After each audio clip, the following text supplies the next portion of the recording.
Okay, welcome to Only Jeep Parts. Today we've got a 93 Jeep Grand Cherokee with the 4.0 six-cylinder.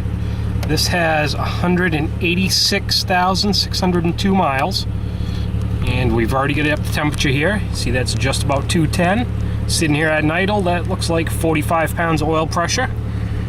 It's even charging. We're almost out of gas, but I think we got enough for the video here. Let's take a listen to it.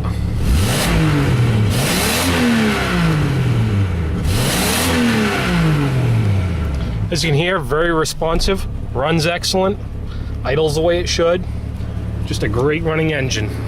It's a bit on the higher miles, but I say that knowing these things get 300,000. I sell these things all the time with this kind of mileage, and people are more than impressed with them. This one, as you can see, sitting here idling, nice and smooth, runs great. Take another listen to it out here for you.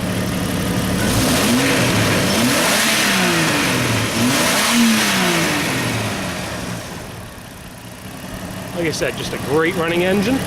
So if you're ever looking for a replacement 4.0 engine for most any Jeep of this generation, fits Wranglers, Grand Cherokees, Cherokees, and so on. Well, there ain't too many other models more than that nowadays, but anyways, if you're looking for the engine, give us a call here at Only Jeep Parts, 603-765-6034. Thank you.